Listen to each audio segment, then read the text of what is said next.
Hi Capricorn, welcome to your December 2018 love reading.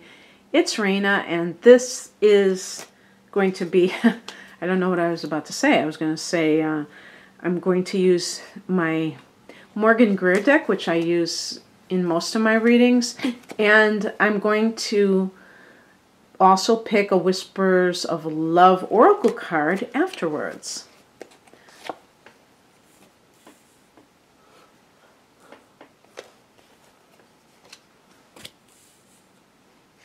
It's kind of interesting. I've been getting some reversed cards, but, you know, just very sparingly. So I always am interested in that because, wow, you're getting a lot of major arcana cards because I think that reversed cards certainly have a purpose. And a lot of people, I don't know why somebody wouldn't read reverse cards. But then, on the other hand, there are times when readers, pick up the deck upside down. And so I have a rule that if I am like putting out the cards and two are upside down in a row, then I just look at the bottom of the deck, and if it's upside down, I flip it up. Because sometimes we do boneheaded things like that, so we have to kind of work with what we have, if that makes any sense. Okay, so this is the heart of the matter, and it's upside down, but it's got its own energy upside down. Sometimes the reverse cards are more positive than the upright cards. The Empress in reverse. Okay, so what does the Empress represent? The Empress represents the feminine principle. It represents the Earth Mother. It's actually associated with Taurus, the sign of Taurus. And even though I got into a debate with somebody, I am conceding that it's also going to be Libra because it's connected to Venus. So there is a connection to love with this card. And it's also connected to abundance and fertility, okay? Okay, well, it's upside down. So maybe there are fertility issues. And that could be, when there are fertility issues in a relationship, if you're trying to conceive or your partner's trying to conceive and you can't, that can definitely wreak havoc on a relationship. Also, there can be a woman trying to use her sexuality, because this is a card of sensuality, her sexuality, sensuality, to get what she wants, whether it's material gain or love. So if this is you, it would be saying, are you using sex when you really are trying to get love?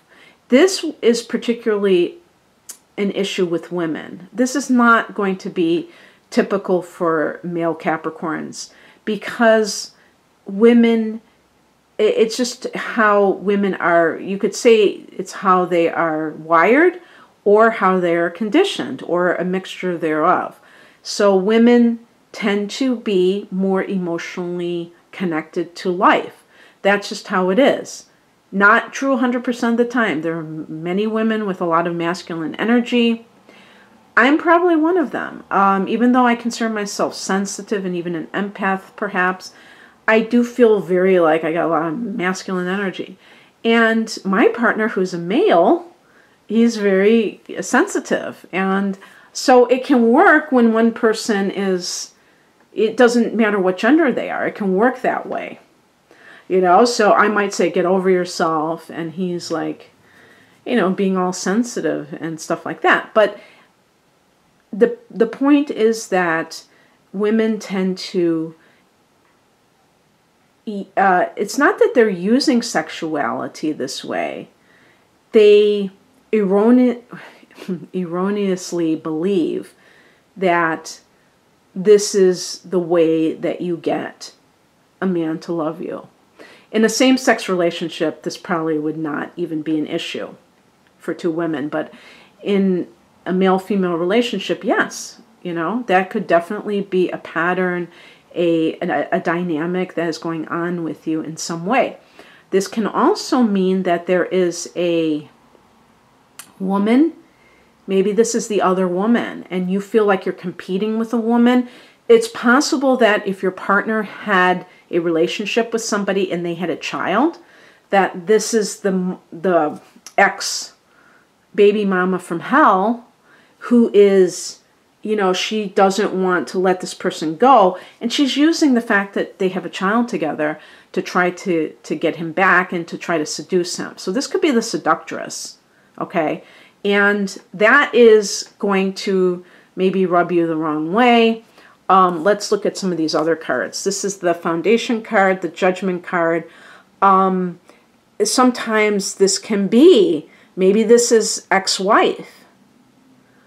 This Empress in reverse, the ex-wife. And because of this situation, she has been unleashed. And if, you know, especially if your relationship is new with this person and she found out about you and all of a sudden she's going off. Now, the funny thing about this is she could have left, she could have divorced the person you're with. But as soon as she saw that he found somebody else, she could have gone back and do that. Now, this is the thing about that. If there's any kind of a situation that sounds familiar, and if you are a woman, I was about to say if you are a female, but, you know, female what? A female dog? I say if you're a woman, not a female, because it sounds like an animal. But if you are a woman who is experiencing like a rival, an ex who is trying to, you know, get your man back or something like that, you must resist the temptation to get into it with her. Because what I have noticed in a lot of these cases is that the man sometimes is not as forceful as he needs to be, that he kind of enjoys it. He enjoys having two women fighting over him. So you don't want to put the onus or burden, responsibility on this other person. The onus is always on the person that you're with. And if you're clear about that and you get that, then you're going to, you know, deal with this a lot better. I don't know. There are a lot of women who still believe that men are helpless to women's advances. And that's just like absurd. And it lets them off the hook way too easily. So please don't let a man off the hook. Okay? And I would, you know, it's not anything against men. I'm just saying that actually women sometimes are very combative with other women, and they give their man a pass, and that just doesn't make sense to me. I would never do that. It's like, you know, it's somebody who doesn't feel like they can have something that belongs to them sometimes will try to take what belongs to somebody else. And of course, none of us, you know, are possessions of other people, but you know what I mean. So that could be one scenario. I mean, I've given you two different scenarios, so I'm going to just leave it at that. Unless it's just a wayward Taurus or Libra person that you're dealing with. This can also be materialism, someone who, maybe you're kind of imbalanced. You're, with the Judgment card, it's possible that this is a divorce situation, and maybe if you were, I don't know, like, it really doesn't matter if you initiated the divorce or the other person did. There may be something inside of you that felt hurt, and so you want to take this person to the cleaners financially. And one of the things that I think is kind of challenging sometimes is that people are not in touch with their own pain, and they use money as this way to like exact revenge, but they don't realize that it can never really erase the pain, the rejection that they feel.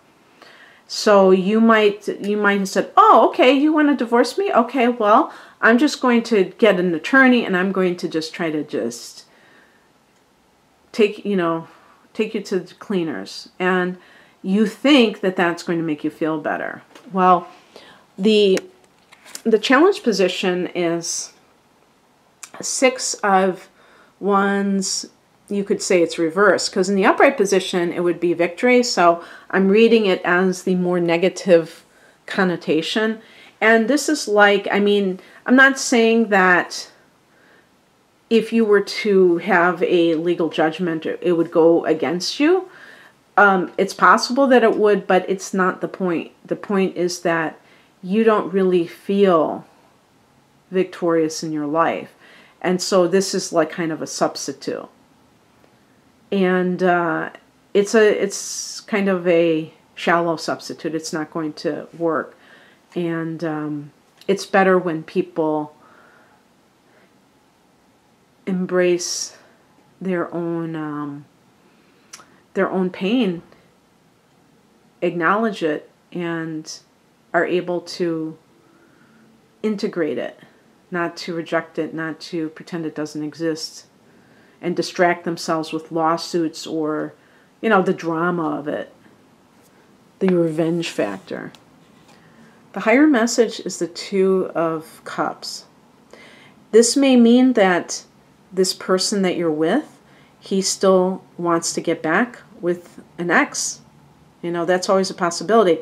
And I want to really, impress this upon you, because if you're dealing with somebody and there is this other person hanging around and you notice that your partner doesn't seem to be doing enough to discourage it, you better entertain the possibility that they still have feelings for that person, even if it's painful to consider that.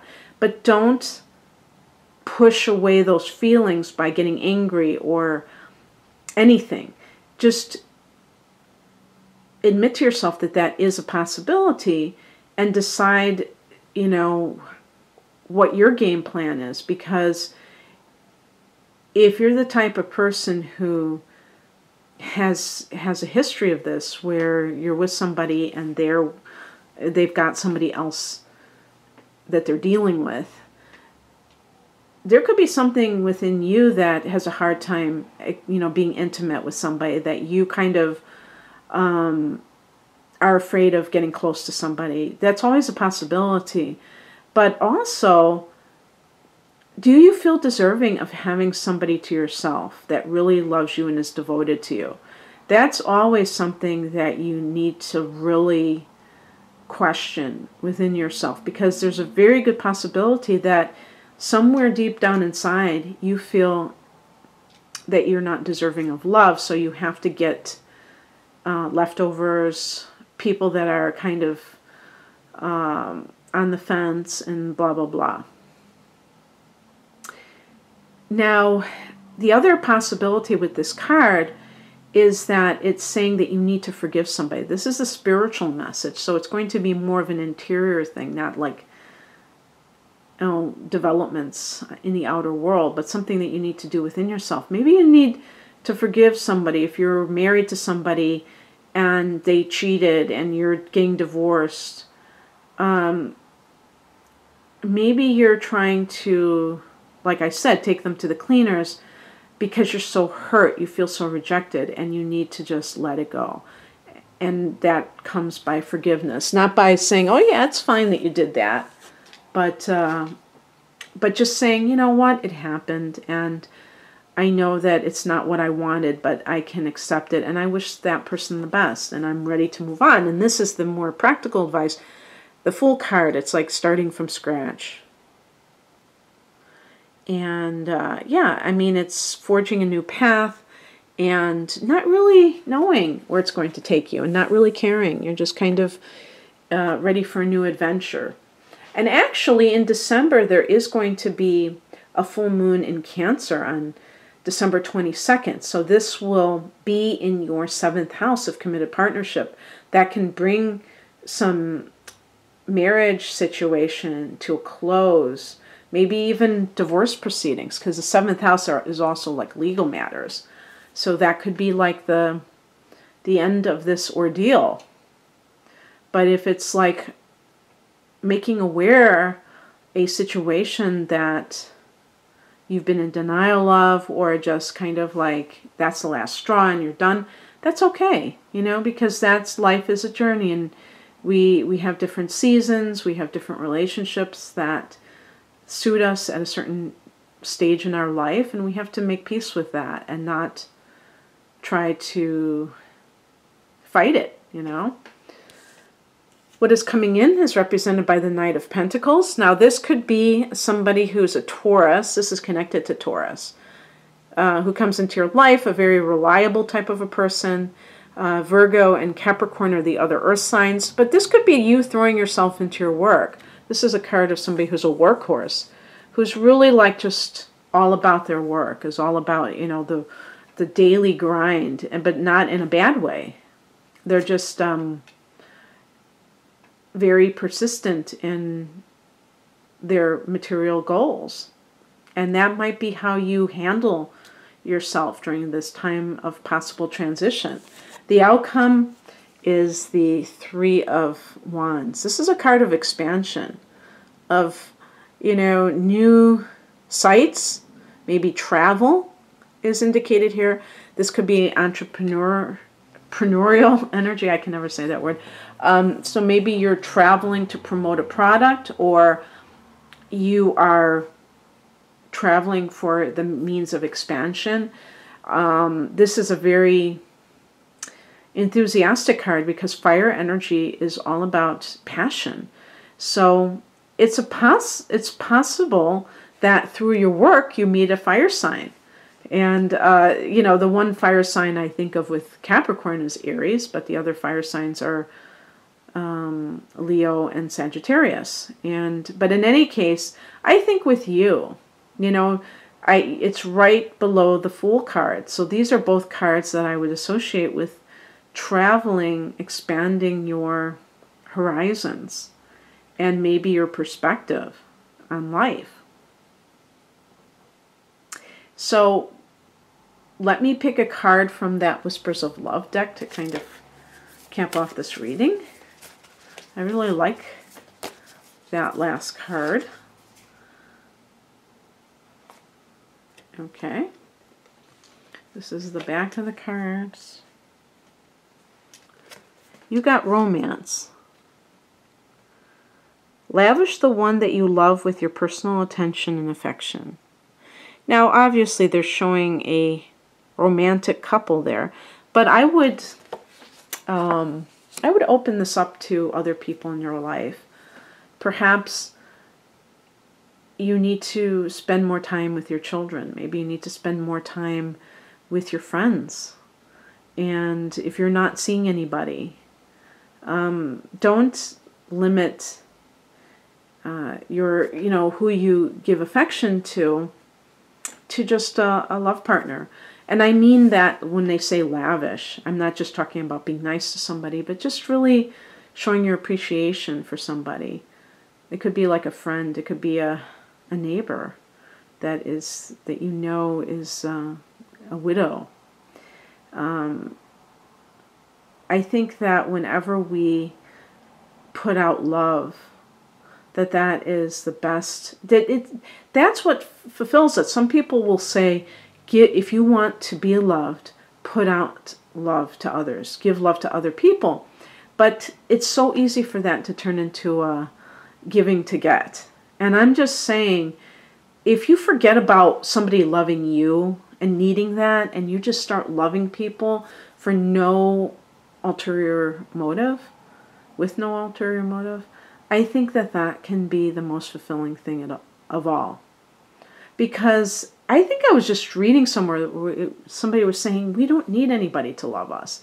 And I totally resonated with that. I was thinking, that is so true. I really feel that way. And when I hear people who I know are looking for somebody to tell them that they love them, I think to myself, you know, it's going in the wrong direction. It's not about that. And I think the more that you need that, the more you will tend to kind of like approach relationships from a sense of desperation. And the vibe will be there where the other person is much less likely to give it to you. That's the paradox of life. And the more casual you are, the more secure you are within yourself, I think that you attract people. Some people will say that when they have a wedding ring on, that all of a sudden everybody starts hitting on them. And it's because, a lot of times it's because they are content in a relationship and they're not giving off desperate vibes. And then all of a sudden they seem very attractive to other people. Okay, I didn't mean to go into that, but I hope that you enjoyed this, Capricorn. And if you'd like a private reading, the link to my site is below. I wish you an amazing December. Bye.